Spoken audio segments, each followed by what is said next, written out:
اعوذ باللہ من الشیطان الرجیم بسم اللہ الرحمن الرحیم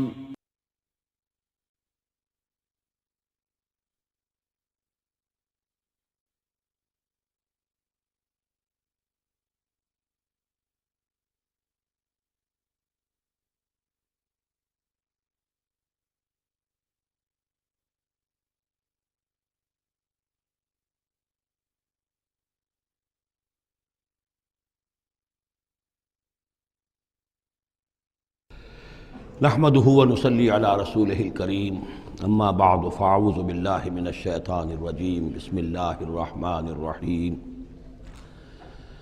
سبحان الذي أسرى بعبده ليلا من المسجد الحرام إلى المسجد الأقصى الذي باركنا حوله لنريه من آياتنا إنه هو السميع البصير وآتينا موسى الكتاب وجعلناه هدى لبني إسرائيل ألا تتخذوا من دوني وكيلا ذرية من حملنا مع نوح إنه كان عبدا شكورا صدق اللہ العظیم۔ اس سے پہلے کہ ہم سورہ بنی اسرائیل کا ترجمہ شروع کریں، سورہ نحل کے آخری حصے میں ایک بڑی عظیم آیت آئی تھی کہ جس کے حوالے سے کسی قدر وضاحت ہونی چاہیے، لیکن چونکہ اس وقت میں چاہتا تھا کہ وقت کے اندر اندر اس کا ترجمہ مکمل ہو جائے تو میں اس وقت رکا نہیں۔ یہ آیت نمبر 125 ہے سورہ مبارکہ کی، ادع الی سبیل ربک بالحکمۃ والموعظۃ الحسنۃ وجادلھم باللتی ہی احسن۔ اصل میں اس میں دعوت اسلامی اور دعوت دین کے 3 مختلف لیولز کا تذکرہ ہے۔ عام طور پر اس کو ایک ہی چیز سمجھ کر لوگوں نے ترجمہ بھی کیا ہے، وضاحت بھی کی ہے، لیکن دقت نظر سے جائزہ لیا جائے تو چونکہ انسانوں میں مختلف قسم کے انسان ہیں تو دعوت و تبلیغ کے بھی اسی اعتبار سے مختلف گوشے کہہ لیجئے، مختلف لیولز کہہ لیجئے۔ مثلا یہ کہ انسانوں میں ایک چھوٹی بڑی ہی مائنیوٹ مائنورٹی ہوتی ہے جن کو ہم انٹیلیجنسیا کہتے ہیں۔ یہ وہ لوگ ہیں کہ جو عقل سے کام لیتے ہیں، کسی بات کو قبول کرتے ہیں تو پہلے عقل سے سمجھتے ہیں تب قبول کرتے ہیں، جذبات سے نہیں۔ اور یہ کہ کسی شے کو رد کرتے ہیں تو دلیل سے کرتے ہیں، اگر قبول کرتے ہیں تو دلیل سے، رد کرتے ہیں تو دلیل سے۔ یہ انٹلیکچول مائنورٹی آپ اسے کہیں یا انٹیلیجنسیا کہیں، یا یہ کہ اس کے لیے برین ٹرسٹ بھی ایک لفظ ہے کہ ہر معاشرے کے اندر اس طرح کے لوگ ہوتے ہیں، اور یہ ہوتے بہت کم ہیں تعداد میں، لیکن ڈیسائسو ہوتے ہیں۔ اس معاشرے کا جو بحیثیت مجموعی رخ ہے وہ یہ معین کرتے ہیں۔ عوام کی حیثیت جو ہے وہ ایسے ہے جیسے ایک انسان کے جسم میں ہاتھ پاؤں ہیں، اعضاء و جوارے ہیں، لیکن جو حیثیت ایک انسان کے جسم میں دماغ کی ہے وہ اس برین ٹرسٹ کی ہوتی ہے، انٹیلیجنسیا کی۔ یہ طبقہ جو ہے اس کو دعوت جو دی جائے تو ظاہر بات ہے کہ وہ واعظ سے نہیں، جذباتی نہیں، بالحکمہ، پختہ باتیں، عقلی دلائل، محکم باتیں، وہ حکمت جس کے بارے میں فرمایا گیا وَمَن یُؤْتَ الْحِکْمَةَ فَقَدْ أُوتِیَ خَیْرًا کَثِیرًا، سورہ بقرہ میں ہم پڑھا ہے۔ اور وہ حکمت کے جو 3 جگہ پر حضور صلی اللہ علیہ وسلم کی جو تعلیم و تربیت ہے اس کے مراحل میں سب سے اونچا مرحلہ بیان ہوا ہے، یتلو علیہم آیاتہ ویزکیہم ویعلمہم الکتاب والحکمہ۔ یہ حکمت جو ہے گہری باتیں، دانائی کی باتیں، عقل کی باتیں، مسلمہ اصول، ان کے حوالے سے یہ سمجھنا کہ کس شے کی اہمیت زیادہ ہے، کس شے کی اہمیت کم ہے، کیا چیز پرائمری امپورٹنس کی ہے، کیا سیکنڈری ہے، ان چیزوں کو جاننے والے لوگ جو ہیں، جو اصول پہچان لیتے ہیں، پھر اصولوں کو منطبق کرنا جانتے ہیں، تو ان کے لیے دعوت جو ہے وہ بھی بہرحال اسی سطح کی ہونی چاہیے کہ وہ دعوت جو ہے دلائل پر، براہین پر۔ جب قرآن کہتا ہے اپنے مخالفین سے ہاتوا برہانکم ان کنتم صادقین، لاؤ دلیل لاؤ، تو ظاہر بات ہے کہ پھر ان کے مخاطبین جو ہیں ان کو بھی حق پہنچتا ہے کہ وہ دلیل طلب کریں۔ اب اس کے لیے ظاہر بات ہے کہ وہی شخص یہ کام کر سکتا ہے جو خود اپنی ذہنی سطح کے اعتبار سے کافی بلند ہو چکا ہو، جس کا اپنا شعور بہت پختہ ہو چکا ہو۔ جب تک کہ وہ خود حکیم نہ ہو تو حکمت کے ساتھ دعوت کیسے دے گا؟ لیکن ایک ہے عام سطح لوگوں کی، عام لوگ جو ہیں جن کے دماغوں میں اس طرح کے کوئی فطور نہیں ہوتے، کوئی وہ عقل کی چھلنی لگی ہوئی نہیں ہوتی، ان کے جذبات جو ہیں اچھے، اگر جذبات اچھی بات کہی جائے تو جذباتی طور پر بھی اپیل ہو جاتی ہے۔ یوں سمجھیے کہ دل جو ہے ان کے کھلے ہیں، کھلی کتاب کے مانند ہیں، آپ جو چاہیں لکھ دیجئے، جیسے کھلی صاف سلیٹ ہے، اس پر آپ نے جو چاہا لکھ دیا۔ ایسے لوگوں کے لیے یہ ہے کہ موعظۃ الحسنہ، ایک بات جو ہے اچھی بات ہو، خلوص سے ساتھ کہی جائے، وہ شخص یہ محسوس کرے کہ جو بات یہ کہہ رہا ہے مجھ پر دھونس نہیں جمانا چاہتا، اپنے علم کا روب نہیں ڈالنا چاہتا، بلکہ یہ در حقیقت میری خیر خواہی کی وجہ سے، مجھ سے نفرت نہیں کرتا، میری تحقیر نہیں کر رہا ہے، جو یہ مجھ سے کہہ رہا ہے وہ خلوص سے کہہ رہا ہے۔ از دل خیزت بر دل ریزت، دل سے بات نکلے گی اور دل پہ جا اترے گی، یہ ہے موعظہ حسنہ۔ عوام الناس کے لیے دعوت جو ہے وہ اس لیول کے اوپر ہوتی ہے، وہ زیادہ عقلی اور منطقی اور بحثیں اور ان کے سامنے فلسفے کی جو ہے وہ کتابیں کھول کر آدمی بیٹھ جائے تو یہ گویا کہ ان پر ظلم ہے، یہ ان کے لیے تکلیف ما لا یطاق ہے۔ تو سب سے اوپر کا لیول ہے ادعو الی سبیل ربک بالحکمہ، پھر ہے والموعظۃ الحسنہ عوام کے لیے۔ نمبر 3 وہ ہوتے ہیں کچھ لوگ معاشرے کے اندر کہ جو لوگوں کو گمراہ کرنے پر تلے ہوتے ہیں۔ مثلاً عیسائی مشنریز ہیں، انہیں تو خرچے ملتے ہیں، ان کے تنخواہیں ہیں، ان کے بجٹس ہیں، بڑی بڑی حکومتوں کی طرح کے بجٹ ان کے ہیں، ان کی ٹریننگ اس لیے ہو رہی ہے، انہیں خاص خاص ایشوز کے اوپر ٹرین کر کے بھیجا جاتا ہے مناظرہ کرنے کے لیے۔ قادیانیوں کا نظام ہے، بہائیوں کا نظام ہے، ان کے لیے یہ ہے کہ لوگوں کو ٹریننگ دے کر وہ مجادلے کے لیے، مناظرے کے لیے، بحث کے لیے، اس کے لیے ان کو تیار کیا گیا ہوتا ہے۔ یہ بات مان کر دینے والے نہیں ہوتے، آپ خلوص کے ساتھ ان سے بات کریں گے تو وہ در حقیقت وہ تو یوں سمجھیے کہ ادھار کھائے بیٹھے ہوتے ہیں اس پر کہ انہوں نے بات نہیں ماننی، بلکہ یہ کہ لوگوں کو گمراہ کرنا، ان کے ساتھ جدال کرنا پڑتا ہے، جو جھگڑنا بھی پڑتا ہے، بحث بھی کرنی پڑے گی۔ لیکن اس بحث میں بھی جو ہمارے ہاں مناظرے کا لفظ آیا ہے، قرآن مجید میں مناظرے کا لفظ نہیں آیا ہے، مجادلے کا لفظ آیا ہے۔ جادلہم، ہاں ان سے جھگڑو، انہیں جواب دینے پڑیں گے ایسے کہ جو انہیں خاموش کر دیں، اگر وہ خاموش نہیں ہوں گے تو عوام الناس کے اوپر ان کا اثر ہو جائے گا۔ لیکن اس مجادلے میں بھی تمہارا اپنا اخلاقی معیار برقرار رہنا چاہیے، نیچے نہ اترو، گالم گلوچ پر نہ آ جاؤ، بہت گھٹیا انداز اختیار نہ کر لو، بلکہ جیسے کہا گیا کہ ان کے معبودوں کو گالیاں نہ دینی شروع کر دو، بلکہ یہ کہ اس میں بھی ہمیں آداب، اس کے اندر بھی آداب کو ملحوظ رکھتے ہوئے۔ تو یہ 3 لیولز ہیں، ادعو الی سبیل ربک بالحکمۃ والموعظۃ الحسنۃ وجادلہم باللتی احسن۔ اب اس میں ہر ایک کے لیے پھر تیاری کرنی ہوگی۔ قادیانیوں سے مباحثے کرنے کے لیے ظاہر بات ہے عام آدمی نہیں کر سکتا جب تک کہ ان اسپیشل ایشوز کے اوپر اس کو صحیح جو ہے اس کو تعلیم نہ دے دی گئی ہو، اس کے اوپر تربیت نہ ہو گئی ہو۔ اور اسی طریقے سے جو بہائیوں نے کوئی مسائل اٹھائے ہوئے ہیں، منکرین حدیث نے کوئی اٹھائے ہوئے ہیں، تو اس طرح کے لیے جو ہے یہ 3 لیولز ہیں، ان کو سمجھ لیجیے۔ اب آئیے ہم سورہ بنی اسرائیل کی طرف چل رہے ہیں۔ یہ قرآن مجید کے وسط میں 2 عظیم خزانے ہیں حکمت قرآنی کے، سورہ بنی اسرائیل اور سورۃ الکہف، اور یہ نہایت حسین و جمیل جوڑا ہے۔ اس میں جوڑے ہونے کی جو نسبتیں ہیں، نسبت زوجیت، کیا کیا مشابہتیں ہیں، کس کس اعتبار سے کمپلیمنٹری ہیں، وہ تو ظاہر بات ہے کہ میں شروع میں زیادہ وقت نہیں لے سکتا، یہ تو دوران جب ہم ترجمہ کریں گے، پڑھیں گے، بات واضح ہو جائے گی۔ لیکن 1-2 موٹی موٹی باتیں دیکھ لیجئے۔ اس سورت کا آغاز ہو رہا ہے سبحان الذی اسریٰ بعبدہ، اللہ کی تسبیح کے ساتھ۔ سورہ کہف شروع ہوگی الحمدللہ الذی انزل علی عبدہ الکتاب، الحمدللہ، اور حدیث نبوی میں آیا ہے التسبیح نصف المیزان والحمدللہ تملؤہ، نظام جو میزان معرفت خداوندی ہے وہ آدھی ہو جاتی ہے تسبیح سے، سبحان اللہ کہنے سے، اور پر ہو جاتی ہے الحمدللہ کہنے سے۔ یہ دونوں مل کر گویا کہ معرفت خداوندی کا جو بھی انسان کے پاس ہو سکتا ہے اثاثہ اور جو پونجی ہو سکتی ہے اس کی تکمیل ہو جاتی ہے۔ یہ ہم آگے چل کر المسبحات میں اس مضمون پر تفصیلی گفتگو کریں گے، لیکن یہاں نوٹ کر لیجئے تسبیح سے شروع ہو رہی ہے سورہ بنی اسرائیل اور تحمید سے الحمدللہ الذی انزل علی عبدہ الکتاب۔ پھر یہ کہ یہاں ہے ذکر اللہ اپنے بندے کو لے گیا، وہاں ہے اللہ نے اپنے بندے پر کتاب اتاری، یہ گویا کہ ریسیپروکل معاملہ ہو رہا ہے۔ دونوں جگہ عبد کا لفظ آیا، رسول کا لفظ نہیں آیا۔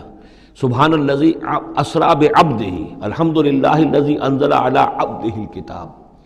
اس طرح آخر میں آپ دیکھیں گے 2 آیت قل سے شروع ہوگی، قل عبد الرحمن ایما تدعوا فلہ الاسماء الحسنی، اسی طریقے سے آخری آیت بھی ہے۔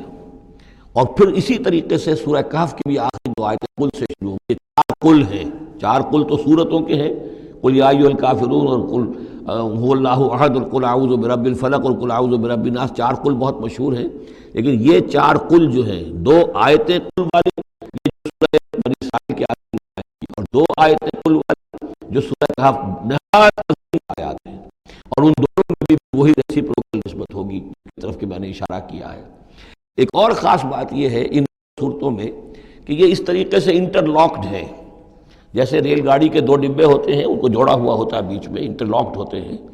یہ جو ہے وہ ختم ہوگی سورہ مبارکہ کبر ہو تکبیرا قل الحمد للہ الذی لم یتخذ ولدا، کہو کہ قل حمد، کل تعریف اللہ کے لیے ہے جس نے کسی کو اپنا بیٹا نہیں بنایا۔ یہ آخری آیت ہے، اور اس حکم پر گویا کہ تعمیل کرتے ہوئے اگلی صورت نازل ہو رہی ہے الحمد للہ الذی انزل علی عبدہ الکتاب ولم یجعل لہ عوجا۔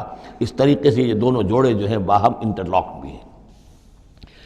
یہ سورہ بنی اسرائیل جو ہے اس کا پہلا رکوع اس اعتبار سے بہت اہم ہے، بہت عظیم ہے کہ اس میں بنی اسرائیل کی تاریخ کے 4 ادوار کا تذکرہ ہے جو کہ حضور صلی اللہ علیہ وسلم کی بعثت تک گزر چکے تھے۔ 2000 برس کی تاریخ ان کی ہے، جس کو کہ 4 ادوار میں یہاں 4 آیتوں میں سمو کر بیان کر دیا گیا۔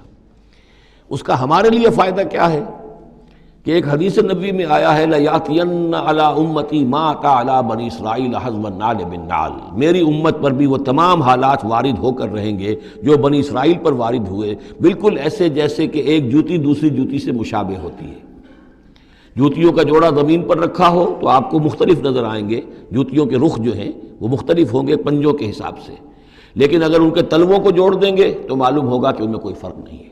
تو اسی طریقے سے 4 ادوار امت مسلمہ، امت محمد صلی اللہ علیہ وسلم کی تاریخ کے گزر چکے ہیں۔ تو گویا کہ اپنے آپ کو سمجھنے کے لیے بھی یہ آئینہ جو ہے ان آیات میں جو تاریخ بنی اسرائیل کا آ رہا ہے وہ بہت مفید ہے۔ چنانچہ اس پر میں نے ایک مضمون لکھا تھا، وہ پھر پہلے تو اب چھپتا ہے چھوٹی شکل میں، وہ کتابچہ ہے تنظیم اسلامی کا تاریخی پس منظر، اور اس کے بعد ایک بڑی کتاب بھی اب آ چکی ہے سابقہ اور موجودہ مسلمان امتوں کا ماضی، حال اور مستقبل، اردو میں وہ کتاب بھی موجود ہے جو اس موضوع پر ہے۔ لیکن اس ضمن میں جو کچھ مجھ پر کھلا ہے وہ در حقیقت ان آیات کے حوالے سے اور اس حدیث کی کنجی سے، وہ حدیث جو ہے گویا کہ وہ ایک کنجی کی حیثیت رکھتی تھی جس سے کہ میں نے ان آیات میں جو خزانہ مضمر ہے علم کا اور معرفت کا اور معلومات کا، اس کو میں نے کھولا ہے اللہ کے فضل و کرم سے۔ اب جو ہے انگریزی میں بھی یہ کتابچہ جو ہے چھوٹا بھی موجود ہے، rise and fall of the مسلم امہ، اور دوسری طرف انگریزی میں اب دوسری کتاب کی بھی ترجمانی آ گئی ہے لیسنز فرام ہسٹری، اور وہ سب کے سب جیسا کہ میں نے عرض کیا یہاں سے ماخوذ ہے۔ سبحان الذی اسریٰ بعبدہ لیلا من المسجد الحرام الی المسجد الاقصیٰ، پاک ہے وہ ذات کہ جو لے گئی راتوں رات اپنے بندے کو صلی اللہ علیہ وسلم مسجد الحرام سے، یعنی مکہ مکرمہ خانہ کعبہ کے پاس سے، الی المسجد الاقصیٰ، دور کی مسجد کی طرف، یعنی یروشلم بیت مسجد اقصیٰ جو کہ قبلہ رہا ہے بنی اسرائیل کا، الذی بارکنا حولہ، جس کے ماحول کو ہم نے بابرکت بنایا ہے۔ یہ بابرکت اس اعتبار سے بھی ہے کہ بہت ہی یعنی دنیاوی اعتبار سے بھی بہت زرخیز علاقہ ہے، بہت اچھی آب و ہوا ہے، اور اس اعتبار سے بھی کہ یہاں سینکڑوں نبی آئے ہیں، حضرت ابراہیم کا مدفن بھی وہیں ہے، حضرت ابراہیم کا مسکن وہ رہا ہے، بہت سے انبیاء وہاں رہے ہیں، اور یہ جو مرکز رہا ہے یروشلم کا ہیکل سلیمانی، یہ نہ معلوم کتنے نیک لوگ جو ہیں یہاں رہے ہیں اور یہاں پر عبادتیں ہوتی رہی ہیں، تو وہ پورا ماحول جو ہے روحانی اعتبار سے بھی مادی اعتبار سے بھی بڑا بابرکت ہے۔ یہ اشارہ ہو رہا ہے معراج کے سفر کی طرف، جس کے 2 حصے ہیں، ایک حصہ زمینی اور حصہ پھر آسمان کی طرف۔ زمینی حصہ یہ ہے کہ مسجد حرام سے اور مسجد اقصیٰ یروشلم تک حضور کو لے جایا گیا، اور اس کے بعد پھر وہاں سے جو ہے اسینٹ، جو اوپر اٹھنا جو ہے آسمانوں کی طرف کا سفر جو ہے وہ شروع ہوا ہے۔ قرآن مجید میں یہاں صرف اس پہلے حصے کا ذکر کیا ہے، اور اس کا خاص سبب کیا ہے؟ اس کا سبب یہ ہے کہ اب گویا کہ اعلان ہو رہا ہے کہ محمد الرسول اللہ صلی اللہ علیہ وسلم کو اللہ تعالیٰ ان دونوں دین کے جو توحید کے عظیم مراکز تھے ان کا متولی بنا رہا ہے محمد کو اور ان کی امت کو صلی اللہ علیہ وسلم وعلیٰ صحابہ الصلاۃ والسلام۔ اس حوالے سے آپ کو وہاں لے جایا گیا، وہاں تمام انبیاء کرام ان کی ارواح وہاں جمع ہوئیں، جو بھی ان کو اللہ تعالیٰ نے اس وقت جسد دیے ہوں گے، مثالی جسد دیے جن حقیقتوں کو ہم نہیں جان سکتے، یہ تمام جو ہے پھر متشابہات میں آ جائے گا۔ وہاں حضور نے ان کی امامت کی، پھر وہاں سے آسمان کی طرف آپ کا سفر کا جو ہے وہ عروج کا، معراج کا سفر شروع ہوا ہے۔ اس کا ذکر قرآن مجید میں اس دوسرے حصے کا جو ہے وہ پھر سورۃ النجم میں آئے گا مختصر طور پر، یہاں صرف اس کے زمینی حصے کا ذکر ہے۔ سبحان الذی اسریٰ بعبدہ لیلا من المسجد الحرام الی المسجد الاقصی الذی بارکنا حولہ لنریہ من آیاتنا، تاکہ ہم دکھائیں اسے، اپنے بندے کو، محمد کو صلی اللہ علیہ وسلم، اپنی آیات۔ انہ هو السمیع العلیم، یقیناً سمیع البصیر، یقیناً وہی اللہ ہے سب کچھ سننے والا، سب کچھ دیکھنے والا۔ اب اس کے بعد وہ جو مرکز تھا وہاں پر، چونکہ بنی اسرائیل کی تاریخ کا وہ مرکز رہا ہے، حضرت سلیمان علیہ السلام نے اس کو تعبیر کیا تھا، تو اب ان کی تاریخ کا حوالہ شروع ہو رہا ہے۔ وَآتَيْنَا مُوسَى الْكِتَابَ، اور ہم نے موسیٰ کو کتاب دی تھی یعنی تورات۔ وَجَعَلْنَاهُ هُدًى لِبَنِي اسرائیل، اور ہم نے اسے بنایا تھا ہدایت نامہ، رہنمائی بنی اسرائیل کے لیے۔ وہ ہدی للناس اس معنی میں نہیں تھی کہ تمام نوع انسانی کے لیے ہو، بلکہ وہ در حقیقت بنی اسرائیل کے لیے ہدایت نامہ۔ وَجَعَلْنَاهُ هُدًى لِبَنِي اسرائیل اللہ تَتَّخِذُوا مِن دُونِي وَكِیلًا، اور اس کی تعلیم کا لب لباب اور خلاصہ، توحید کا اصل جو جوہر ہے، مغز ہے، وہ کیا ہے؟ اللہ کے سوا کسی کو کارساز نہ سمجھو، مت پکڑو کسی اور کو میرے سوا کارساز، کسی پر تمہارا بھروسہ، کسی پر توکل نہ ہو میرے سوا۔ یہ توحید کا لب لباب ہے اور خلاصہ ہے۔ ذریۃ من حملنا مع نوح، اے وہ لوگوں جو اولاد ہو ان کی جن کو ہم نے اٹھایا تھا نوح کے ساتھ، سوار کیا تھا کشتی میں نوح کے ساتھ۔ حضرت نوح علیہ السلام کے 3 بیٹے، سام، حام، یافس، اور ظاہر بات ہے سام ہی کی نسل ہے یہ کہ جس میں حضرت ابراہیم کی پیدائش ہوئی، اور انہی کی نسل ہے یہ بنی اسرائیل۔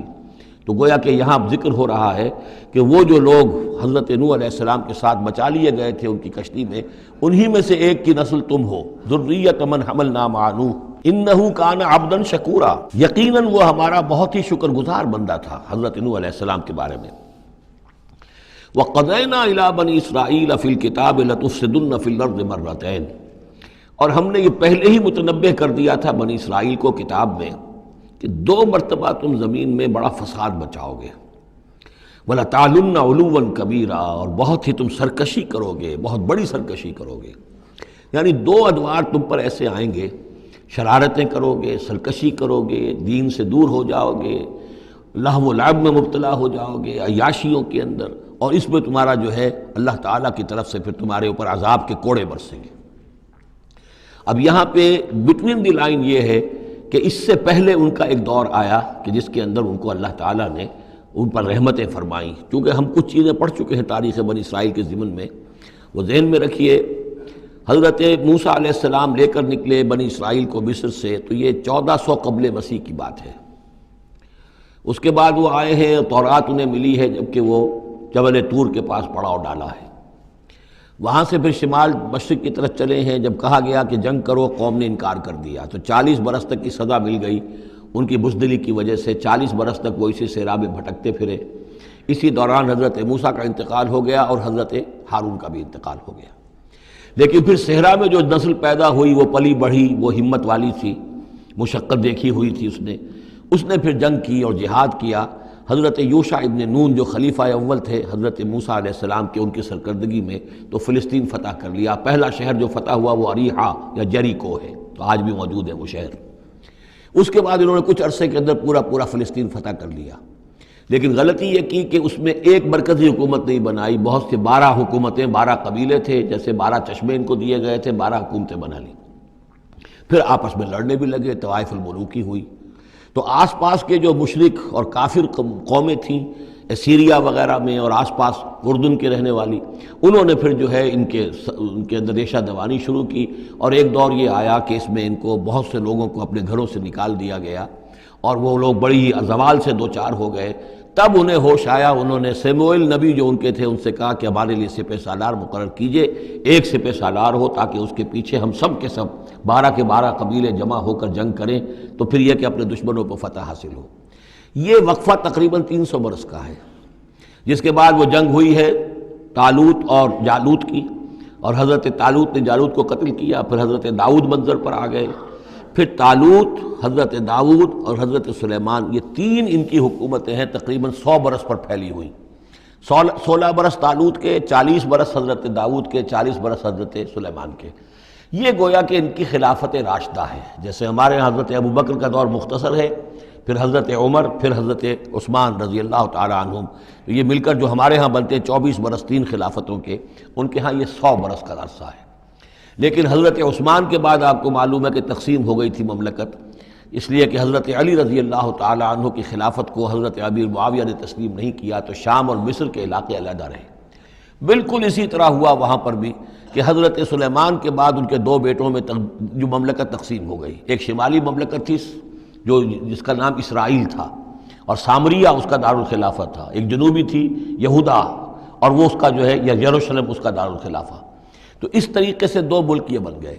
یہ زمانہ ان کا ابھی عروج کا بہرحال ہے، کچھ کئی 100 برس ان کے عروج کے گزرے، پھر ان میں خرابیاں آئیں، پھر ان کے اندر شرک، مشرکانہ اوہام آ گئے، دنیا پرستی آ گئی، شریعت کا مذاق بنانا ہو گیا معاملہ، تو پھر ان پر زوال آیا۔ پہلا زوال جو آیا، پہلے اسیرینز نے شمالی مملکت جو تھی اسرائیل کی اس کو ختم کر دیا۔ یہ کوئی ختم کیا انہوں نے اس سے کافی پہلے 700-800 برس قبل حضرت مسیح کے۔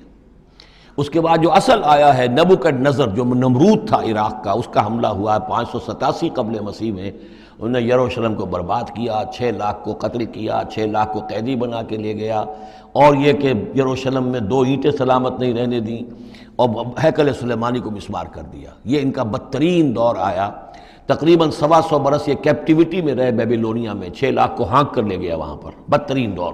تو پہلا عروج اس کا جو کلائمیکس تھا وہ طالوت اور داؤد اور سلیمان کا دور حکومت، اور پہلا زوال جس کا یوں سمجھیے کہ سب سے نیچے کی پوزیشن یہ ہے جو کیپٹیوٹی کا دور ہے ان کا۔ اس کے بعد حضرت عزیر علیہ السلام ان میں آئے، اللہ نے بھیجا، انہوں نے دعوت اصلاح توبہ کی بنیادی کی، پھر یہ لوگ کچھ ٹھیک ہوئے۔ ادھر یہ کہ ایران نے حملہ کیا تھا عراق پر اور ان کو آزاد کر دیا تھا کہ جاؤ تم، کہ خورس نے، ذوالقرنین نے، کہ تم جاؤ اور جا کر اپنا شہر دوبارہ آباد کر لو، تو یہ پھر آ گئے، حضرت عزیر کے ساتھ ہو کر آئے ہیں۔ تو یہ تقریباً 458 قبل مسیح میں پھر یہ دوبارہ آئے ہیں۔ تو یہ سمجھیے کہ 125 برس تک یہ جو شہر ہے اجڑا پڑا رہا ہے۔ اسی دوران میں حضرت عزیر کو اللہ تعالیٰ نے 100 برس کے لیے سلائے بھی رکھا ہے، وہ موت ان پر طاری کر دی تھی جو سورہ بقرہ میں ہم پڑھ کر آئے ہیں۔ یہ سارے واقعات کو آپ یوں سمجھ لیجئے کہ یہ علیحدہ علیحدہ ٹکڑے جو ہم نے پڑھے ان کو جوڑ لیجئے۔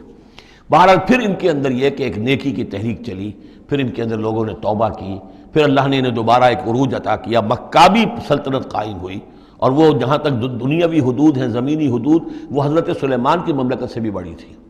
یہ ان کا دوسرا دور عروج ہے۔ لیکن پھر ان کے اندر زوال آیا، پھر خرابی آئی، پھر وہی دنیا پرستی، وہی عیاشیاں، وہی بدماشیاں، وہی مشرکانہ اوہام۔ اس کے نتیجے میں پھر ان پر جو کوڑے پڑے ہیں وہ پہلے تو پڑے ہیں یونانیوں کے ہاتھوں، سکندر مقدونی نے پہلے فتح کیا ان کو، پھر سلیوکس جو اس کا اس پہ سالار تھا وہ ان پر حکمران رہا ہے۔ اس کے بعد یہ ہے کہ پھر رومنز آ گئے، رومنز نے ان کو فتح کر لیا، ان کی حکومتیں چلتی رہیں۔ یہ دوسرا دور ہے۔ اس دور میں پھر یہ ہے کہ رومنی کے ہاتھوں سن 70 عیسوی میں دوبارہ یروشلم تباہ و برباد ہوا، 1,33,000 یہودی ایک دن میں قتل کیے۔ پھر دوبارہ وہ ٹیمپل یا ہیکل سلیمانی جو دوبارہ تعمیر کر لیا تھا حضرت عزیر کے بعد، پھر وہ مسمار کر دیا گیا، اور وہ آج تک مسمار پڑا ہوا ہے۔ اور گویا کہ حضور صلی اللہ علیہ وسلم کی بعثت کے وقت 500 برس ہو چکے تھے اس کو مسمار ہوئے ہوئے۔ سن 70 عیسوی میں وہ مسمار ہوا، اور 571 میں حضور کی پیدائش ہے، یعنی آپ کی پیدائش بھی پورے 500 برس بعد ہوئی ہے، جبکہ یہ رومیوں کے ہاتھوں ہیکل سلیمانی تباہ و برباد کر دیا گیا تھا۔ یروشلم میں پھر کوئی متنفس نہیں رہا، لیکن یہ کہ بعد میں جو ہے اس کے اندر ان کو یہاں سے نکال باہر کیا گیا، ان کا ڈائسپورا شروع ہو گیا۔ وہ ڈائسپورا اس صدی کے شروع میں ختم ہوا ہے، وہ پھر میں بعد میں بات کروں گا۔ یہ ساری داستان بڑی اہم ہے، اس لیے کہ یہ سابقہ امت مسلمہ ہے۔ یہ وہ امت مسلمہ ہے جس کے ہاں 1400 برس تک نبوت رہی، جس کے ہاں 3 کتابیں نازل ہوئی ہیں، جن کے بارے میں قرآن میں 2 جگہ ہے کہ یا بنی اسرائیل اذکروا نعمتی التی انعمت علیکم وانی فضلتکم علی العالمین، میں نے تمام جہان والوں پر تمہیں فضیلت دی ہے۔ تو اسی طریقے سے پھر ان کو معزول جب کرنے کے بعد ہم سامنے آئے ہیں تو حضور نے بتایا وہی کچھ تم پر بھی ہوگا اور وہی کچھ ہم پر بھی ہوا ہے۔ ہمارا بھی پہلا عروج عربوں کی زیر قیادت تھا، پھر زوال آیا، پہلے پٹائی ہوئی کروسیڈرز کے ہاتھوں، پھر جو پٹائی ہوئی ہے، بڑی پٹائی جو ہوئی ہے وہ ہوئی ہے پھر ہلاکو اور چنگیز کے ذریعے سے، فتنہ تاتار، اس کے بعد پھر جو ہے وہ قیادت بدل گئی، عربوں کی قیادت کے بجائے ترکوں کی قیادت آ گئی۔ وہ وہی لوگ جنہوں نے لاکھوں کروڑوں مسلمان قتل کیے، پھر وہ ایمان لے آئے، اسلام لے آئے، انہی کے ذریعے کی مختلف حکومتیں بنی، ترکان تیموری اور ترکان صفوی اور ترکان سلجوقی اور ترکان عثمانی۔ لیکن اس کے بعد پھر ان پر بھی زوال آیا، وہ ہم نے دیکھ لیا اس صدی میں گریٹ اوٹومان امپائر جو ہے اس صدی کے شروع میں ختم ہو گئی، اور ہم پر بھی جو دوسرا جو دور آیا عذاب کا، وہ یورپ کی قوموں کے ذریعے سے آیا۔ کہیں انگریز آ گئے، کہیں فرانسیسی آ گئے، کہیں اطالوی آ گئے، کہیں اسپینیئرز آ گئے، کہیں ڈچ آ گئے۔ تو جیسے کہ یہودیوں پر بھی دوسرا عذاب جو آیا تھا وہ گریکس اور رومنز کے ہاتھوں، اسی طریقے سے مسلمانوں پر بھی دوسرا زوال کا دور جو آیا ہے وہ یورپین کولونیل پاورز کے ہاتھوں آیا۔ ہم نے یہ طے کر دیا تھا، پہلے ہی سنا دیا تھا بنی اسرائیل کو کہ تم اپنی تاریخ میں 2 مرتبہ بہت فساد مچاؤ گے اور بہت سرکشی کرو گے۔ فَإِذَا جَاءَ وَعْدُ أُولَاهُمَا، جب ان دونوں میں سے پہلے وعدے کا وقت آ گیا، بَعَثْنَا عَلَيْكُمْ عِبَادًا لَنَا أُولِي بَأْسٍ شَدِيدٍ، ہم نے تم پر مسلط کر دیے اپنے ایسے بندے جو بڑی سخت جنگ کرنے والے، بڑے سخت جنگجو تھے۔ فَجَاسُوا خِلَالَ الدِّيَارِ، تو وہ تمہاری آبادیوں میں، ملکوں میں گھس گئے۔ وَكَانَ وَعْدًا مَفْعُولًا، اور وہ وعدہ جو اللہ کا تھا وہ پورا ہو کر رہا۔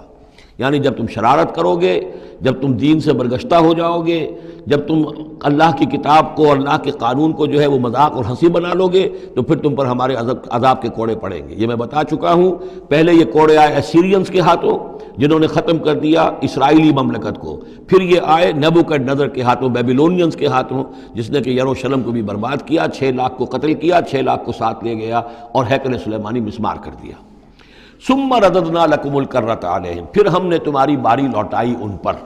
پھر اللہ تعالیٰ نے ان کو پھر ایک مرتبہ پھر وہ دی سہارا دیا، چاہے وہ سہارا ایرانیوں کی وجہ سے ہوا کہ خورس یا سائرس ذوالقرنین، اس نے اب عراق پر حملہ کیا اور پھر یہاں پہ ان کو اجازت دے دی کہ تم چلے جاؤ اور جا کر اپنا شہر دوبارہ آباد کر لو، تو یہ واپس آئے۔ ثم رددنا لکم الکرۃ علیہم، پھر ہم نے تمہاری باری لوٹائی دی ان پر، وامددناکم، اور تمہاری مدد کی، بے اموال کے ذریعے سے بھی، وبنینا، اور اولاد بیٹوں کے ذریعے سے بھی، وجعلناکم اکثر نفیرا، اور پھر ہم نے تمہیں بنا دیا ایک کثیر تعداد والی قوم، تم پھلے پھولے پھر ایک بڑی پراسپرس قوم بن گئے۔ ان احسنتم احسنتم لانفسکم، تم نے اگر کوئی بھلائی کمائی تو اپنے نفس کے لیے بھلائی کمائی، اپنے لیے کمائی، اپنے فائدے کے لیے۔ وَإِنْ أَسَأْتُمْ فَلَهَا، اور اگر کوئی برا کام کیا تو وہ بھی اپنے لیے کیا، اس کا وبال تم پر دنیا میں بھی آیا اور آخرت میں بھی اس کا عذاب آئے گا۔ فَإِذَا جَاءَ وَعْدُ الْآخِرَةِ، جب وہ دوسری مرتبہ کی وہ سرکشی اور تمرد اور شیطنت تمہاری اور تمہارا جو ہے دین سے برگشتگی کا دور آیا، تو دوسرے وعدے کا وقت آیا، لِيَسُوءُ وُجُوهَكُمْ، یہاں وہ الفاظ محذوف سمجھیے، بَعَثْنَا عَلَيْكُمْ عِبَادًا لَنَا أُولِي بَأْسٍ شَدِيدٍ، وہ گویا کہ الفاظ یہاں ریپیٹ نہیں کیے گئے۔ دوبارہ پھر ہم نے تمہارے اوپر ایسے زوردار لوگوں کو مسلط کیا، لِيَسُوءُ وُجُوهَكُمْ، تاکہ وہ تمہارے چہروں کو بگاڑ دیں، تمہارے حلیے بگاڑ دیں۔ وَلِيَدْخُلُوا الْمَسْجِدَ كَمَا دَخَلُوهُ أَوَّلَ مَرَّةٍ، اور وہ داخل ہوں مسجد میں، یعنی مسجد اقصیٰ میں، ہیکل سلیمانی میں، جیسے کہ وہ داخل ہوئے تھے پہلی مرتبہ۔ جیسے بے حرمتی کی تھی بیبیلونینز نے بیت المقدس کی اور ہیکل سلیمانی کی، ایسی ہی بے حرمتی پھر کی ہے ٹائٹس رومی نے سن 70 عیسوی میں اس ہیکل کی بھی، اور ہیکل کو مسمار کر دیا۔ لِيَدْخُلُوا الْمَسْجِدَ كَمَا دَخَلُوهُ أَوَّلَ مَرَّةٍ وَلِيُتَبِّرُوا مَا عَلَوْا تَتْبِيرًا، اور یہ کہ تباہ و برباد کر دیں ہر اس شے کو جس کے اوپر بھی ان کو اختیار اور قبضہ حاصل ہو جائے۔ عَسَىٰ رَبُّكُمْ أَن يَرْحَمَكُمْ، یہ دور گزر چکے 2000 برس، یعنی ان کا سیکنڈ جو سمجھیے کہ زوال کی انتہا تھی وہ چلی آ رہی تھی 500 برس سے محمد الرسول اللہ صلی اللہ علیہ وسلم کی بعثت کے وقت تک۔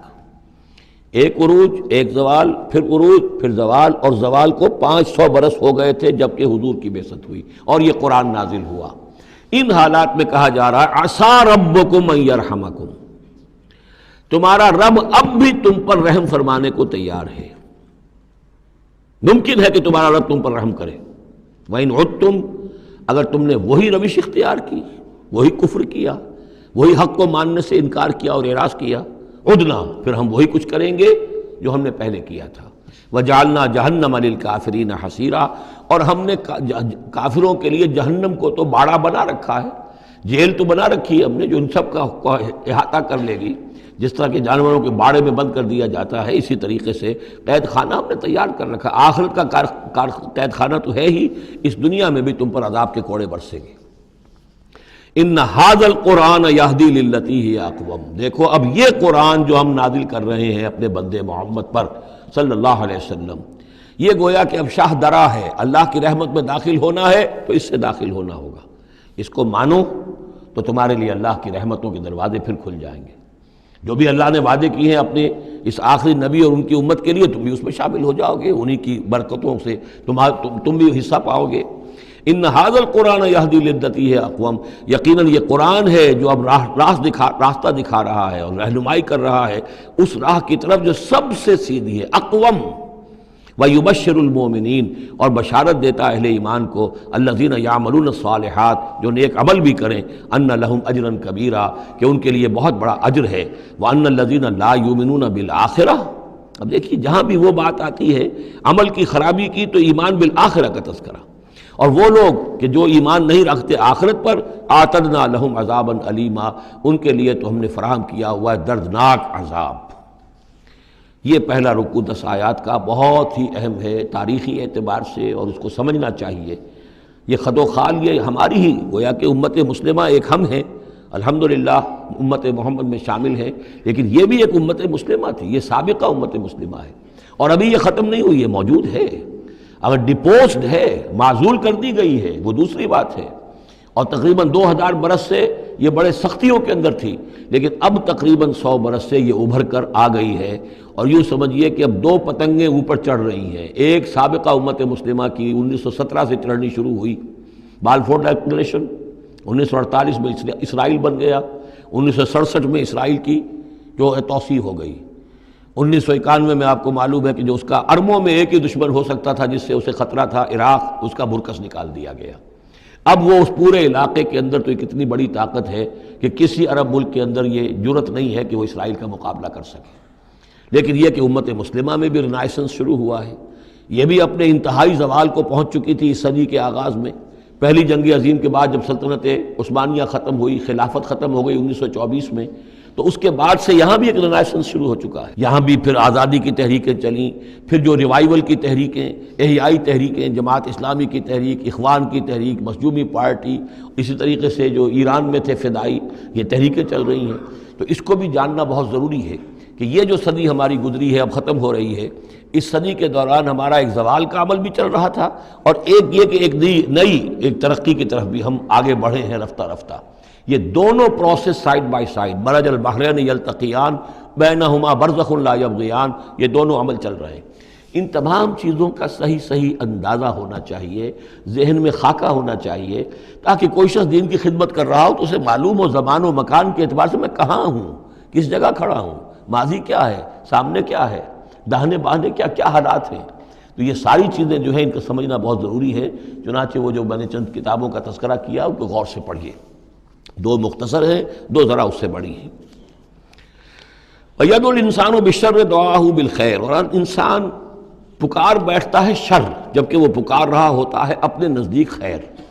یعنی جب انسان دعا کرتا ہے اللہ یوں کر دے، اسے یہ معلوم نہیں کہ یہ اس کے لیے شر ہے، مانگ رہا ہے۔ جیسا کہ ہم پڑھ چکے سورہ بقرہ میں، عسیٰ ان تکرہوا شیئا وہو خیر لکم، اے اللہ یہ چیز مجھ سے دور کر دے، جو چیز تم ناپسند کرتے ہو حقیقت میں اس میں تمہارا خیر ہے۔ وعسیٰ ان تحبوا شیئا وہو شر لکم، اور ہو سکتا ہے تم کسی شے کو پسند کرو اور اس میں تمہارے لیے شر ہے۔ اللہ یعلم وانتم لا تعلمون، اللہ جانتا ہے تم نہیں جانتے۔ اصل بات کیا کہ اللہ کے حوالے کیا جائے، تفویض الامر، اے اللہ تیرے حوالے، سپردم بے تو مایا خیش را تو دانی حساب کم و بیش را، تیرے علم میں جو چیز میرے لیے خیر ہے وہ فیصلہ فرما دے، چاہے مجھے اچھی لگے یا بری لگے، لیکن تیرے علم میں۔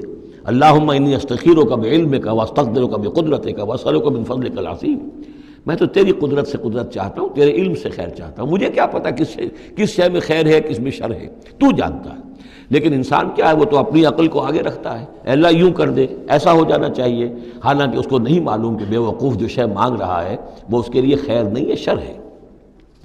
وَيَدْعُو الْإِنسَانُ بِالشَّرِّ دُعَاءَهُ بِالْخَيْرِ، اور انسان مانگ بیٹھتا ہے اپنے لیے شر جبکہ وہ مانگ رہا ہوتا ہے اپنے تئیں، اپنے خیال میں، اپنے ذوق میں خیر۔ وَكَانَ الْإِنسَانُ عَجُولًا، اور انسان بہت جلد باز ہے۔ اس جلد بازی کی وجہ سے، شارٹ سائٹڈنس کی وجہ سے وہ شر کو خیر، خیر کو شر سمجھ بیٹھتا ہے۔ وَجَعَلْنَا اللَّيْلَ وَالنَّهَارَ آیَتَيْنِ، اور ہم نے رات اور دن کو 2 نشانیاں بنا دیا ہے۔ فَمَحَوْنَا آیَةَ اللَّيْلِ، تو ہم نے رات والی نشانی کو تو تاریک بنا دیا، اسے مٹا دیا، محو کر دیا.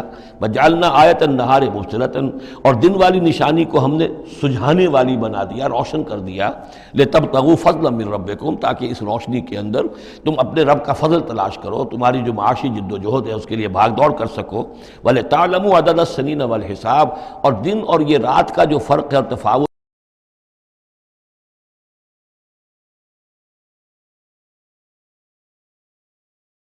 نظام الاوقات ہے. ایک دن ایک رات ایک دن ہو گیا، پھر ایک دن ایک رات، اس طرح بڑھتے بڑھتے پھر ہفتہ بنتا ہے، جو پھر اس کے بعد جو ہے وہ مہینہ اور سال. وَكُلَّ شَيْءٍ فَصَّلْنَاهُ تَفْصِيلًا، اور ہم نے ہر چیز کو پوری طرح کھول کھول کر بیان کر دیا ہے. وَكُلَّ إِنسَانٍ أَلْزَمْنَاهُ طَائِرَهُ فِي عُنُقِهِ، اور ہر انسان کے ہم نے چپکا دیا ہے اس کی قسمت یا اس کی نحوست یا اس کی خوشبختی یا اس کی جو بھی ہے بدقسمتی، یہ سب چیزیں انسان کی اپنی گردن میں ہم نے کہیں چپکا دی ہیں. اب اللہ جانے کہ یہ کوئی واقعتاً اس کی کوئی مادی حقیقت بھی ہے، شاید کوئی گلینڈ ایسا ہو ابھی جو ابھی تک ہمارے ڈسیکشن میں نہ آیا ہو، کوئی بہت ہی مائکروسکوپک ہو، اور اس میں کوئی بڑا ہی یوں سمجھیے کہ مائکروسکوپک کمپیوٹر اللہ نے لگا رکھا ہے. یہ سب ہو سکتا ہے، کچھ ممکن نہیں کہ پھر ہمیں کہیں معلوم ہو کہ یہاں پر کوئی چیز ہے، وہ نوقے اس کی گردن میں کوئی شے ہے کہ جو ہم نے وہاں پہ لٹکا دی ہے. وَكُلَّ إِنسَانٍ أَلْزَمْنَاهُ طَائِرَهُ، طائر کا لفظ جو آتا ہے عام طور پر تو نحوست کے لیے آتا ہے، لیکن یہ کہ اس کے ساتھ یہ جو بھی قسمت ہے، کسی کا مقسوم ہے، جو بھی اس کو ملنا ہے، یہ ساری چیزیں جو ہیں انسان کی، وہ ہر انسان کے ساتھ گویا کہ اس کی وہ کتاب ام الکتاب میں سے اللہ تعالیٰ نے جو اس کا کھاتا ہے، اس کا ڈیبٹ کریڈٹ وہ یہاں پر لگا دیا ہے.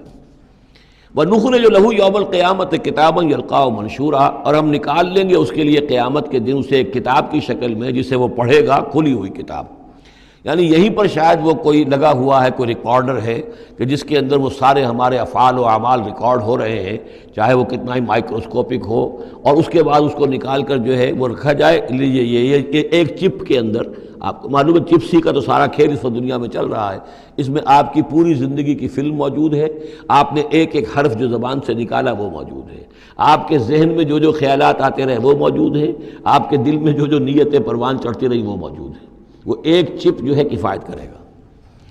وَكُلَّ إِنسَانٍ أَلْزَمْنَاهُ طَائِرَهُ فِي عُنُقِهِ وَنُخْرِجُ لَهُ يَوْمَ الْقِيَامَةِ كِتَابًا يَلْقَاهُ مَنشُورًا، اور کہہ دیا جائے گا اقرا کتابک، خود پڑھ لو اپنی کتاب، یہ اپنا اعمال نامہ خود پڑھ لو. کفا بنفسک اليوم علیک حسیبا، تم خود بھی آج کافی ہو کہ حساب کر لو، ڈیبٹ کریڈٹ کا حساب جوڑ لو، یہ سارا تمہارے سامنے تمہارا کچا چٹھا موجود ہے. من اہتدی فانما یہتدی لنفسہ، جو کوئی بھی ہدایت پر آتا ہے، ہدایت کو اختیار کرتا ہے تو وہ اپنے بھلے کے لیے، اپنے فائدے کے لیے. ومن ضل فانما یضل علیہا، اور جو گمراہ ہوتا ہے تو ظاہر بات ہے وہ اپنے اوپر ہی اس کا وبال لے گا، گمراہ ہوتا ہے اپنے اوپر، اپنے خلاف، اپنے اوپر ہی وبال لے گا. ولا تزر وازرۃ وزر اخری، اور دیکھو نہیں ہوگی کوئی جان اٹھانے والی کسی اور کے جان کے بوجھ کو، ہر ایک کو اپنا بوجھ خود اٹھانا ہے.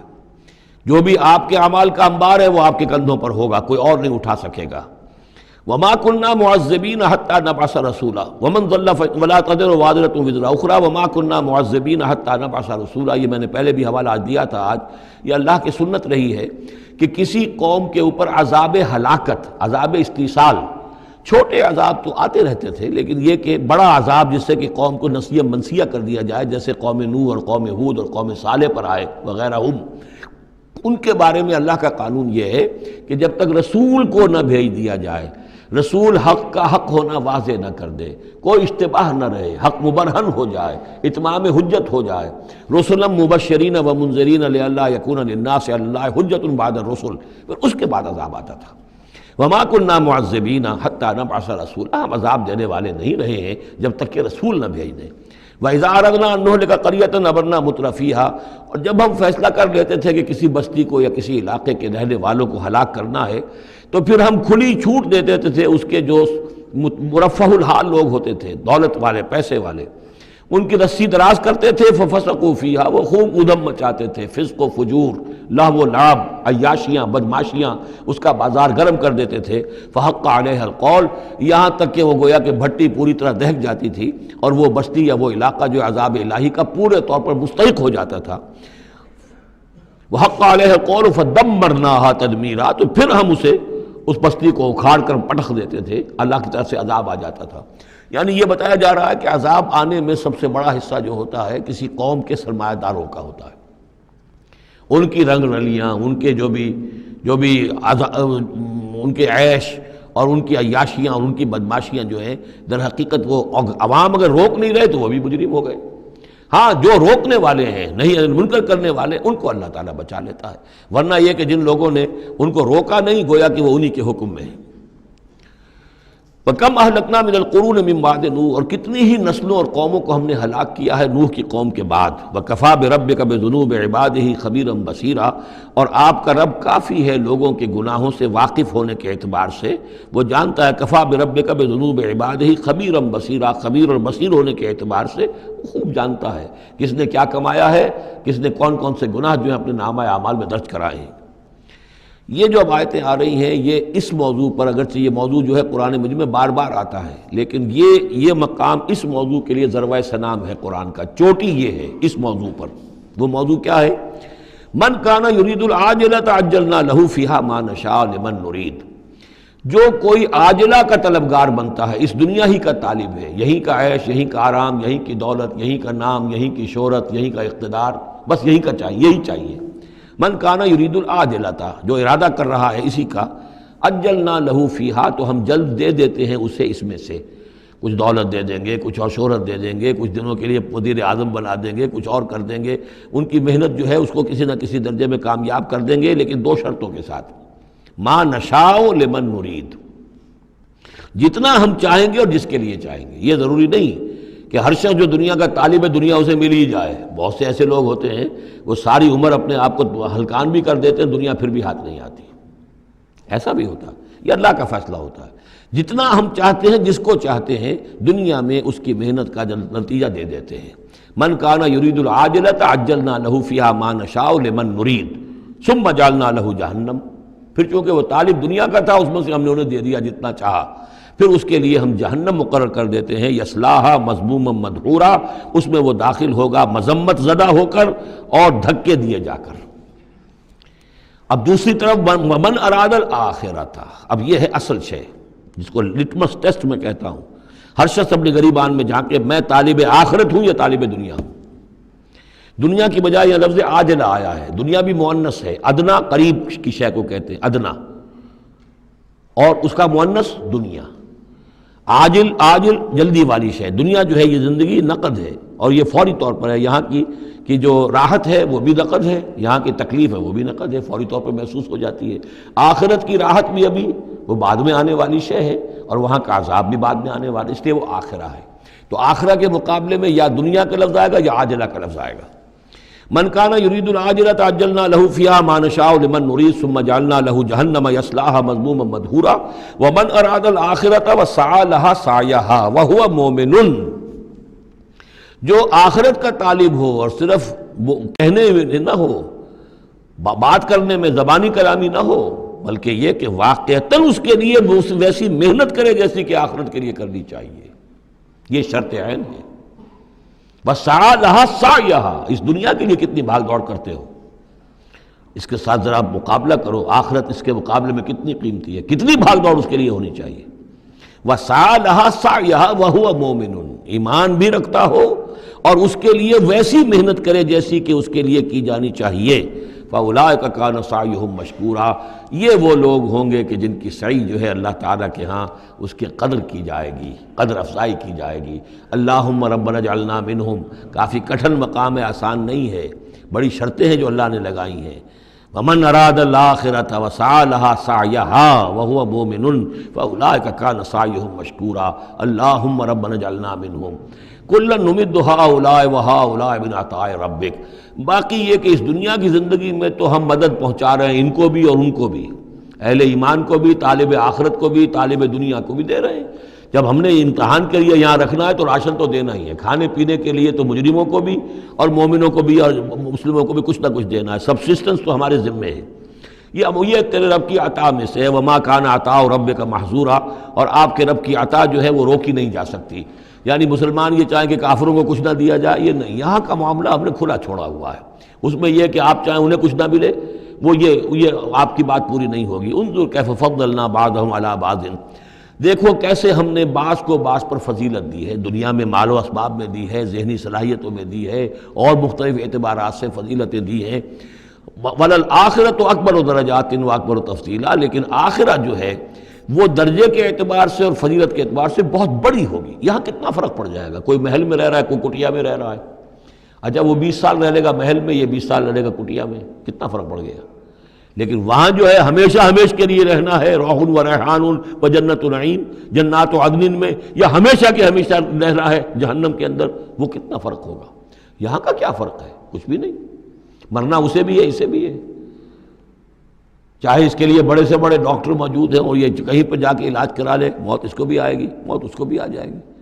زیادہ یہ اسے حسرت رہے گی کہ میں علاج نہیں کرا سکا، بس اللہ اللہ خیر صلی اللہ، لیکن کیا سب جن کو جو علاج کرا سکتے ہیں ان سب کو شفا ہو جاتی؟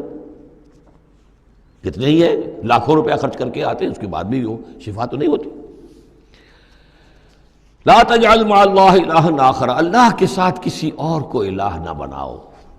فتقعد، پھر تمہیں بیٹھ رہنا پڑے گا مذموما مخذولا، مذمت زدہ ہو کر اور اللہ کی جناب سے بے توفیق بنا کر۔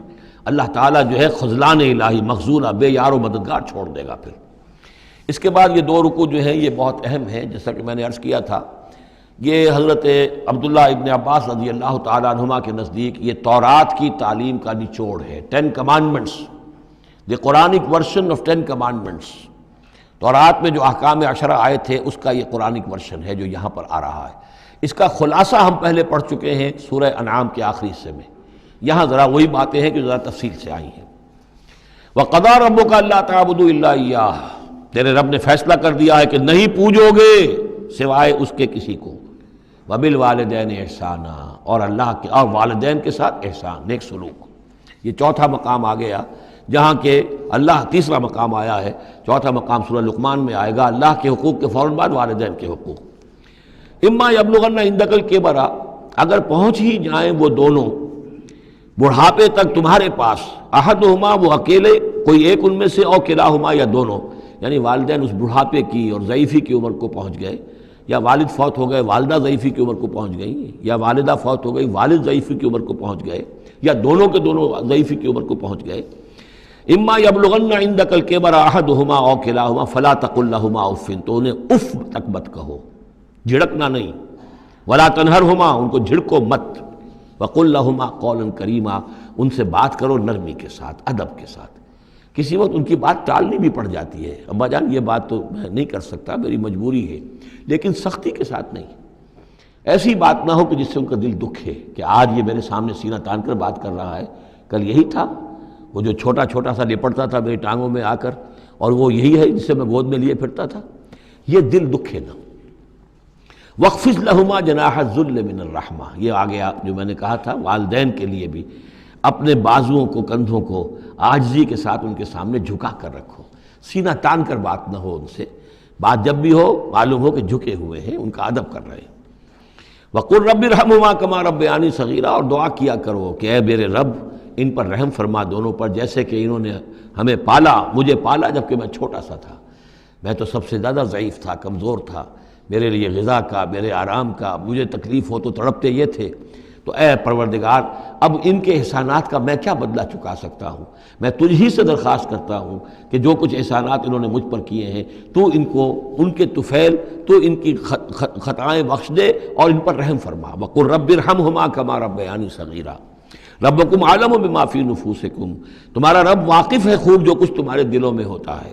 ان تکونوا صالحین فإنہ کان للأوابین غفورا، اگر تم واقعی نیک ہوگے تو یقیناً اللہ تعالیٰ تم میں سے جو واقعی اللہ کی طرف رجوع کرنے والے ان کے لیے غفور ہے۔ اس میں اشارہ ہے کسی وقت بوڑھے والدین، جیسے کہ ہم پڑھ آئے کہ لا یعلم من بعد علم شیئا، وہ کبھی بچوں کی سی عادتیں نوت کر آتی ہیں، پھر کبھی وہ ایسی باتیں کہتے ہیں کہ جو نہیں کی جا سکتی، کہیں روکنا بھی پڑتا ہے، ٹوکنا بھی پڑتا ہے، لیکن یہ کہ اگر مجبوراً کہیں ایسی بات کرو اور کرو ادب کے ساتھ، سختی نہ ہو، تو پھر یہ کہ اللہ تعالیٰ جانتا ہے تمہاری نیت کو، کہ تم اگر اپنے والدین کی یہ بات نہیں مان پا رہے ہو، تمہاری مجبوری ہے، وہ تم جانتے ہو، اللہ تعالیٰ کے علم میں ہے، تو اللہ غفور اور رحیم ہے۔ وَآتِ ذَا الْقُرْبَىٰ حَقَّهُ، اور قرابت داروں کو بھی ان کا حق ادا کرو، والمسکین، اور مسکین کو، وابن السبیل، اور مسافر کو، ولا تبذر تبذیرا، اور نام و نمود کے لیے اپنی دولت مت اڑاؤ۔ تبذیر جو ہے اسراف سے بہت بڑا جرم ہے۔ اسراف یہ ہے کہ ضرورت میں ضرورت سے زائد خرچ کیا جائے۔ کھانا آپ کی ضرورت ہے، وہ کھانا ایک سالن روٹی سے بھی آپ کی غذا پوری ہو سکتی ہے، لیکن 4 کھانے، یہ اسراف ہے۔ کپڑا آپ کی ضرورت ہے لیکن وارڈروبس کی وارڈروبس بھری ہوئی ہیں کپڑوں سے، یہ اسراف ہے۔ جتنے آپ کے لیے لازم ہے، ضروری ہے، وہ رکھیے۔ اور تبذیر یہ ہے کہ بلا ضرورت خرچ کرنا، صرف نام و نمود کے لیے، اپنی دولت کی نمائش کے لیے، شادیوں پر خرچ ہو رہا ہے اور کس قدر ہو رہا ہے، دھوم دھڑکا ہے، کوئی اس کی ضرورت نہیں ہے۔ یہ ہے تبذیر۔ ولا تبذر تبذیرا، اپنی دولت کو نام و نمود کے لیے مت اڑاؤ۔ ان المبذرین کانوا اخوان الشیاطین، یقیناً یہ مبذرین جو ہیں، یہ فضول خرچی کرنے والے، بیکار دولت اڑانے والے اپنی دولت کی نمائش کے لیے، یہ شیطانوں کے بھائی ہیں۔ یہ کیوں ہے؟ یہ بات جب میری سمجھ میں آئی تھی تو بہت قرآن مجید کے ایک اعجاز کا ایک پہلو مجھ پر منکشف ہوا تھا کہ وہ جو آیت ہم پڑھ چکے سورہ مائدہ میں، شیطان کیا چاہتا ہے؟ انما یرید الشیطان ان یوقع بینکم العداوۃ والبغضاء فی الخمر والمیسر۔ شیطان یہ چاہتا ہے کہ تمہارے مابین دشمنی پیدا کرے، بغض پیدا کر دے شراب اور جوئے کے ذریعے سے۔ وہی بغض اور دشمنی جو ہے وہ اس سے پیدا ہوتی ہے کہ کسی سیٹھ صاحب کی بیٹی کی شادی ہے اور اس پر جو کچھ ہو رہا ہے، وہ جو پوری کوٹھی جو ہے وہ بنی ہوئی ہے، بقائے نور بنی ہوئی ہے اور دھوپ دھڑ رہا ہے۔ اچھا، اسی سیٹھ صاحب کا کوئی شوفر بھی ہوگا، کوئی پہرے دار ہوگا، کوئی مالی ہوگا، کوئی اس کا خانسامہ ہوگا، اس کی بچی شاید بوڑھی ہو رہی ہو، اس کے ہاتھ پیلے نہیں ہو رہے ہیں، کیا ہوگا اس کے دل میں؟ کیا چھریاں نہیں چل رہی ہوں گی اس کے دل میں؟ کیا پھر محبت پیدا ہوگی یا نفرت پیدا ہوگی؟ پھر تو ایسا ہوگا کہ جب اس کا داؤ چلے گا، یہ پیٹ پھاڑے گا اپنے اس سیٹھ کا اور لے کر جائے گا۔ یہ ہے وہ دشمنی ڈالنے والی بات، تبذیر جو ہے، جس سے کہ دشمنی پیدا ہوتی، طبقاتی شعور پیدا ہوتا ہے۔ ہیوز اور ہیو ناٹس کے درمیان ایک جو خلیج ہے وہ زیادہ سے زیادہ جو ہے گہری اور چوڑی ہوتی چلی جاتی ہے۔ وَكَانَ الشَّيْطَانُ لِرَبِّهِ كَفُورًا، اور یقیناً شیطان اپنے رب کا بہت ہی ناشکرا تھا۔ وَإِمَّا تُعْرِضَنَّ عَنْهُمْ ابْتِغَاءَ رَحْمَةٍ مِّن رَّبِّكَ تَرْجُوهَا، اور اگر تمہیں اعراض کرنا ہی پڑ جائے ان سے، یعنی قرابت دار ہے، کوئی اور آپ سے کوئی سائل آ گیا ہے، کوئی اور ہے جو آپ سے کوئی مدد چاہ رہا ہے، اگر آپ کو اعراض کرنا ہی پڑ جائے، کیوں؟ ابتغاء رحمت من ربک ترجوہا، کہ خود تم اپنے رب کی رحمت کے ابھی امیدوار ہو، یعنی اس وقت تمہارے پاس کچھ نہیں ہے، تم بھی امید میں ہو کہ اللہ تعالیٰ تمہیں بھی نواز دے، تمہارے پاس کچھ نہیں ہے، تو اگر اپنے قرابت داروں سے یا ان سے اعراض کرنا پڑ رہا ہے، فَقُلْ لَهُمْ قَوْلًا مَيْسُورًا، تو بات ان سے وہ کرو کہ جو بڑی نرم ہو، شرافت کے ساتھ، انہیں جھڑکو نہیں۔ وَلَا تَجْعَلْ يَدَكَ مَغْلُولَةً إِلَىٰ عُنُقِكَ، اور نہ تو اپنے ہاتھ کو باندھ لو اپنی گردن کے ساتھ، یہ اصل میں کنایا ہے، استعارہ ہے بخل سے، کہ ہاتھ بندھا ہوا ہے، اس ہاتھ سے کچھ نکل ہی نہیں سکتا، کسی کو کچھ خیر جو ہے وہ مل ہی نہیں سکتا۔ وَلَا تَبْسُطْهَا كُلَّ الْبَسْطِ، اور نہ ہی ہاتھ کو کھول دو پورا کا پورا، یعنی یہ کہ بسا اوقات انسان کے اندر نیکی کا جذبہ اتنا جوش کھاتا ہے کہ سب کچھ اللہ کی راہ میں دے کر خود فقیر ہو جائے، یہ بھی نہیں، بلکہ یہ کہ ایک اعتدال کی رعایت ہونی چاہیے۔ فَتَقْعُدَ مَلُومًا مَحْسُورًا، ایک وقت میں جذبات کے رو میں آ کر تو یہ سب کچھ کر بیٹھے، اور بعد میں تم جو ہے بیٹھے رہو گے الزام کھائے ہوئے اور ہارے ہوئے، اور پھر ہو سکتا ہے کہ الٹا یہ خیال ہو کہ کیا حماقت میں کر بیٹھا، مجھے جو ہے ذرا اس میں اعتدال کی روش اختیار کرنی چاہیے تھی۔ اس میں بسا اوقات ایسا ہوتا ہے کہ انسان یہ سمجھتا ہے کہ یہ غریب آدمی میرا رشتہ دار جو ہے، میں اس کی کسی نہ کسی طریقے سے اب اس کے حالات بگڑے ہوئے ٹھیک کر ہی دوں، لہذا وہ اپنی امکانی حد تک مدد کر رہا ہے، لیکن حالات ٹھیک نہیں ہو رہے اس کے، تو فرمایا اِنَّ رَبَّكَ يَبْسُطُ الرِّزْقَ لِمَن يَشَاءُ وَيَقْدِرُ، یہ جو ہے کسی شخص کے اوپر رزق کا کشادہ ہو جانا اور کسی کے اوپر رزق کی تحقیق ہو جانا، یہ تمہارے اختیار میں نہیں ہے، یہ تیرے رب کے اختیار میں ہے، اللہ کے اختیار میں ہے، لہذا اپنا سا فرض ادا کرو جو تم کر سکتے ہو، معقول طریقے سے، معتدل طریقے سے، متوازن طریقے سے وہ کرو، تم یہ نہ سمجھو کہ تم کسی کے حالات کو بدلنے پر قادر ہو۔ اِنَّ رَبَّكَ يَبْسُطُ الرِّزْقَ لِمَن يَشَاءُ وَيَقْدِرُ، یہ تو تیرا رب ہی ہے کہ جو کھول دیتا ہے رزق جس کے لیے چاہتا ہے، کشادہ کر دیتا ہے اور تنگ کر دیتا ہے جس کے لیے چاہتا ہے۔ اِنَّهُ كَانَ بِعِبَادِهِ خَبِيرًا بَصِيرًا، یقیناً وہ اپنے بندوں کے حق میں اپنے بندوں سے پوری طرح باخبر ہے اور ان کے حالات کو دیکھ رہا ہے۔ وَلَا تَقْتُلُوا أَوْلَادَكُمْ خَشْيَةَ إِمْلَاقٍ، اور اپنی اولاد کو قتل مت کرو مفلسی کے اندیشے سے۔ اب یہ جو ہمارے ہاں برتھ کنٹرول کی پوری تحریک ہے پوری دنیا میں، اور مالتھوس صاحب کے زمانے سے جو تحریک چلی تھی، اور یہ کنٹرول جو ہے آبادی کا، پاپولیشن کنٹرول، تو اگرچہ ہم یہ تو نہیں کہہ سکتے کہ اس کی ساری شکلیں حرام مطلق ہیں، بعض شکلیں اس کی جائز ہیں، اور اس کے لیے ہم صرف یہ کہہ سکیں گے کہ وہ مکروہات میں شامل ہے، لیکن یہ کہ ایک تحریک کی حیثیت سے در حقیقت یہ نفی ہے ایمان کی۔ اللہ پر توکل نہیں ہے، اللہ کے رازق ہونے پر بھروسہ نہیں ہے، اپنے حساب کتاب کو جوڑ رہے ہو، تمہیں کیا پتا اللہ کے خزانے کون کون سے ہیں؟ ابھی کچھ عرصے پہلے ہمیں پتہ ہی نہیں تھا کہ سمندر کے اندر سے کیا کچھ غذا نکل آئے گی اور کتنی عمدہ غذا ہوگی۔ یہ گوشت جو آپ کو سمندر سے ملتا ہے یہ کس قدر عمدہ ہے صحت کے لیے۔ باقی جو گوشت ہم کھاتے ہیں اوپر سے ریڈ میٹ، اس کے اندر کیا کیا ہیزرڈز ہیں اور کیا کیا خرابیاں ہماری صحت کے لیے، اور یہ جو ہے جو ہمیں ملتا ہے سمندر سے یہ کس قدر عمدہ ہے، لحمن طریہ جو ہم پڑھ چکے ہیں، تو معلوم نہیں تھا۔ اسی اعتبار سے جان لیجئے کہ تم اپنی اولاد کو قتل نہ کرو، اگرچہ جو بھی یعنی یوں سمجھیے کہ کنٹراسیپٹیو میتھڈز جو ہیں اس کے اوپر قتل کا اطلاق تو نہیں ہوگا، البتہ یہ کہ اگر باقاعدہ ایبارشن ہوتی ہے تو وہ تو یقیناً قتل ہی کے زد میں آئے گی۔ وَلَا تَقْتُلُوا أَوْلَادَكُمْ خَشْيَةَ إِمْلَاقٍ نَحْنُ نَرْزُقُهُمْ وَإِيَّاكُمْ، ہم ہی ان کو بھی رزق پہنچائیں گے اور تمہیں بھی ہم دیتے ہیں۔ تم سمجھتے ہو کہ تمہیں رزق خود اپنے ذریعے سے مل رہا ہے، یہ رزق ہم نے ہے جو تمہیں دیا ہے۔ إِنَّ قَتْلَهُمْ كَانَ خِطًا كَبِيرًا، یقیناً ان کو قتل کرنا جو ہے بہت بڑی خطا ہے۔ وَلَا تَقْرَبُوا الزِّنَا، اور زنا کے قریب تک مت جاؤ۔ اب یہاں پر یہ نہیں کہا کہ زنا مت کرو، زنا سے تو بہت فاصلے پر رہو، keep at a safe distance. ولا تقربوا الزنا، اس کے قریب تک نہ جاؤ، انہ کان فاحشۃ وساء سبیلا، یقیناً یہ بہت بے حیائی کا کام ہے اور بہت ہی برا راستہ ہے۔ ولا تقتلوا النفس التي حرم اللہ الا بالحق، اور مت قتل کرو اس جان کو، انسانی جان کو جسے اللہ نے محترم ٹھہرایا ہے مگر حق کے ساتھ۔ حق کیا ہے؟ قاتل کو قتل کیا جائے گا، اس کی جان لے لی جائے گی، اس کے قتل کے بدلے خون کے بدلے خون، یا مرتد ہے اس اسلامی ریاست میں اسے قتل کر دیا جائے گا، یا یہ کہ زانی یا زانیہ ہے شادی شدہ اس کو رجم کیا جائے گا، یا یہ ہے کہ اور بھی کوئی قتل کی جو ہے جس کے اوپر یہ کہ عائد ہو جائے، کافر ہے حربی ہے، ہر کافر نہیں، جس کے ساتھ اعلان جنگ ہے اسے قتل کیا جائے گا، یہ ہے بالحق۔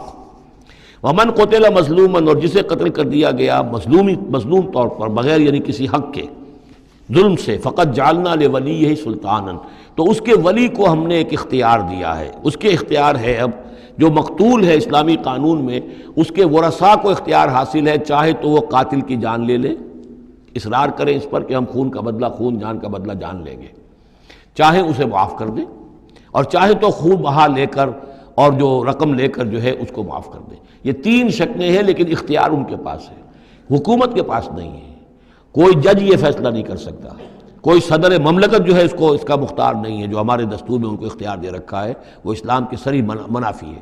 یہ تو در حقیقت اختیار ہے صرف مقتول کے ورثاء کا۔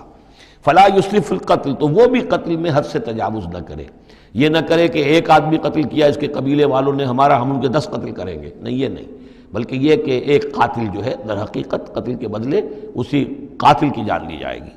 انہ کان منصورا، اس کی مدد کی جائے گی، یعنی جو بھی مقتول کے ورثاء ہیں ان کی مدد کی جائے گی۔ ریاست کا کام یہ ہے کہ وہ قاتل کو تلاش کرے، قاتل کو پکڑے، مقدمہ چلائے، اس پر ثبوت فراہم کرنا، یہ سارا ریاست کا کام ہے، لیکن مقدمے میں مدعی ریاست نہیں ہے۔ ہمارے ہاں غلطی یہ ہے کہ اسٹیٹ ورسس وہ قانون جو مقدمہ بنتا ہے اس میں مدعی حکومت ہوتی ہے، یہ نہیں ہے، ریاست نہیں ہے، بلکہ مدعی جو ہے وہ مقتول کے ورثاء ہیں اسلام میں قتل کے مقدمات میں۔ ولا تقربوا مال الیتیم الا بالتی احسن، یہ آیت ہم پہلے بھی پڑھ چکے ہیں، اور یتیم کے مال کے قریب تک بھی مت آؤ مگر بہترین طریقے سے، اس کی حفاظت کرو اور اس کو سنبھال کر رکھو، اس کو ضائع نہ کرو، اسے کھانے اور ہڑپ کرنے کی کوشش نہ کرو، حتیٰ یبلغ اشدہ، یہاں تک کہ وہ اپنی پوری قوت کو پہنچ جائے، پوری جوانی کو پہنچ جائے، سمجھ کو پہنچ جائے، بالغ ہو جائے۔ وَأَوْفُوا بِالْعَهْدِ، اور عہد کو پورا کرو، ان العہد کان مسئولا، یقیناً عہد جو ہے معاہدہ جب بھی ہو جائے اس کے بارے میں مسئولیت ہے، اللہ کے ہاں جواب دہی کرنی پڑے گی، باس پرس ہوگی۔ وَأَوْفُوا الْكَيْلَ إِذَا كِلْتُمْ، اور جب بھی تم ماپو تو پورا ماپو، پیمانہ پورا بھرو۔ وزنوا بالقسطاس المستقیم، جب تولو تو پوری سیدھی ترازو کے ساتھ تولو۔ ذالک خیر واحسن تاویلا، یقیناً یہی بہتر ہے، اور انجام کے اعتبار سے بھی دیانتداری کے ساتھ پورا ناپ کر پورا تول کر اگر تم دے رہے ہو معاملہ، تو پھر جو بقیت اللہ ہے، پھر جو بھی اللہ کی طرف سے تمہیں نفع ہو جائے گا اس میں بہت برکت ہوگی، اس میں بہت خیر ہوگا۔ احسن تاویلا ولا تخف ما ليس لك به علم ان السمع والبصر والفؤاد كل اولئك كان عنه مسؤولا۔ اس آیہ مبارکہ کے بارے میں انشاءاللہ کچھ تفصیل سے مجھے گفتگو کرنی ہے۔ بارک اللہ لی ولکم فی القرآن العظیم ونفعنی وإیاکم بالآیات والذکر الحکیم۔